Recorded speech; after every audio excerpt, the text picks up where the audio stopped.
Doctor, what is some of the most common misconceptions about the coronavirus? It's a great question. I think there are several major misconceptions that we're hearing in the media. One being, how common is it in our communities right now, and how afraid should I be? When you look at most of the communities around the United States, we haven't seen sustained spread in those communities yet. So the panic where we see shelves being emptied at grocery stores, Costco's, is really fed by that fear of the acuity and the severity of the infection. Another misconception is how many people are going to get really, really sick.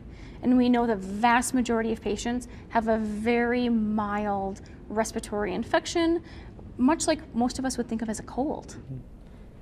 We wanted to ask our viewers some questions as well, so we went onto Facebook today and had them submit a list of questions. Okay. And Mike wanted to know, why doesn't the flu get this much attention?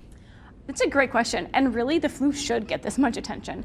I think when we have a virus that we are all so used to, we've been talking about the influenza season year after year after year. When you've heard it before, when you're here to get your flu shot, the community, I think in general, just gets kind of used to that discussion. It's not new, it's not creating new fear, and it's not unknown. But we still see tens of thousands of deaths every year in this country from influenza, and we see hundreds of thousands of people infected every year with it. So it really does deserve the same level of attention, but it's not new. And I think it's the novel part of a novel coronavirus that's generating the infection and the panic. The fear of the unknown is very powerful. So Nancy wanted to ask, the doctors and nurses are taking care of these people. Why do they get to go home, and why aren't they in quarantine also? Sure. So when we go in to take care of a patient in general, whether it's in our quarantine unit or whether we have a patient with something like influenza in the hospital, we know how to do our personal protective equipment. So we know how to protect ourselves from infection, and we're incredibly cautious with those mechanisms. And when you think about our quarantine centers or our biocontainment unit, those are experts in that type of protective gear. And we don't consider those scenarios to be high risk capacity for the healthcare workers to get an infection. So the patients right now that we have, when any of our providers are having direct contact with those patients, they do have a follow-up plan to make sure that none of our healthcare workers develop symptoms and a contingency plan of what that means. But there's no reason to have our healthcare workers stay in the hospital if we have great protective gear use. Obviously, you don't get coronavirus from eating Chinese food. That's just not how it works. What are some other just crazy out of left field rumors that have been going around that you want to put to rest right now? Sure. So the idea that it's coming from a food source or a beverage, I mean, there's been a lot of memes on social media and other things about Corona beer. Absolutely unrelated. You're not going to get the infection from that. Other misconceptions are even just the fear of other people from a different country where there's an active outbreak. Originally, that was a lot of fear for anyone who was from China, of people assuming they were infected and trying to distance themselves from them or isolate these people. And we don't want to instill fear. We need everybody to come together as a community in these kind of scenarios. Do these masks, the face masks, do they make a difference? Should people be buying them? It's a great question. We do not recommend that you buy a mask to wear to prevent yourself from getting infection. The infection can be spread by droplets from other people coughing or sneezing. So if you're sick and you are coming to see your doctor or going to the emergency room for evaluation, that would be the point where we would talk about putting a mask on so that if you cough or sneeze, you don't spread the infection to other people. The problem with wearing a mask to protect it is the assumption that the only way you can get the infection is if you breathe it in from someone. And we know that's not true. If I sneeze now and it ends up on your hands from the distance, we know it takes about 6 feet to spread droplets. If you aren't doing good hand hygiene and you touch your eyes, your nose, your mouth, your face, you can get the virus whether or not you had had a mask on. We're always told to wash our hands, but why now is it important to wash our hands? You're right. We're always talking about washing your hands because it is the #1 way to prevent the spread of infection. It's really important now because we know the virus can live on surfaces and can live on our hands, and it can live there for several days.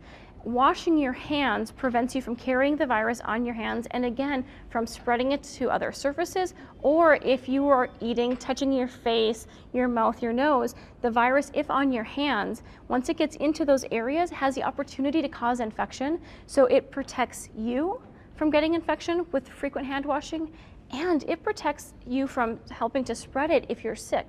The same thing would be true for other viruses like influenza. Hot water, cold water, does it matter? I would take washing your hands with soap and water, a good hand wash of at least 20 to 30 seconds, using hand sanitizer for the same period of time. I'm more focused on getting you to wash your hands and use hand sanitizer appropriately than I am worried about what temperature the water is. People right now are really worried about going into large-scale events and places with big crowds, and the NCAA tournament is coming to Omaha in about 2 weeks. Should Omaha look to maybe change this event and maybe not allow fans into this event? So it's another really good question, and it's a question that's coming up around the country and around the world with huge events that are coming up. And right now, we're not recommending canceling events. The CDC has not recommended canceling events. And the decision to cancel an event, I think very specifically, is going to come down to the amount of infection in a given community and what the county and state governments feel is going to be most appropriate depending on the scenario when the event is occurring. This is one of the first major outbreaks with social media around. How can social media be a hindrance in improving this disease? What steps should people take to make sure that they're not causing more harm on social media than helping out their community? Oh, that's such a good question, and I'm glad you asked that. I think it's really important when you're on social media and you're looking for information or sharing information to make sure you're going to reputable sources.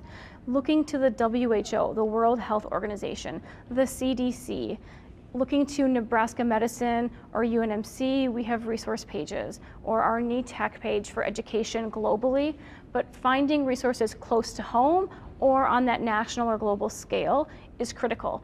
Misinformation is so easily spread, and we don't want to propagate information from sources that are not as reputable and may not be accurate or up to date with the ever-changing situation we're in. What are some things you wish people around Omaha would start doing more of to maybe prevent the spread of coronavirus in the future?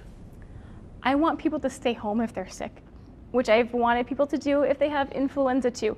If you're sick, you have a fever, you're sneezing, you're coughing, don't be the person who comes to work out of fear of laying that burden on other people, because in the end, the burden you might be laying on them is them also becoming sick.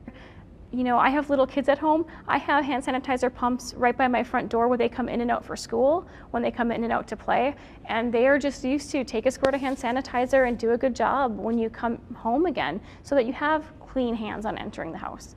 And just very basic things that we can do that way. Are there any common misconceptions on how it is spread from a person to person out there that you want to hash out? I think there's a lot of misconception about how close you need to be to people. In general, we're talking about being about 6 feet apart when someone's coughing or sneezing. So if you were in a clinic and they had had someone who had coronavirus earlier in the day, you know, we have great protocols for cleaning those areas. I don't want people to not come to the doctor, to be afraid of the healthcare system or the hospital, because we're prepared to clean the areas to make sure that we're not spreading infection. And having someone in a facility at one point with the infection does not mean that everyone subsequently is at risk to get that infection. Can someone that is not medically trained spot the difference between coronavirus and a typical flu? No.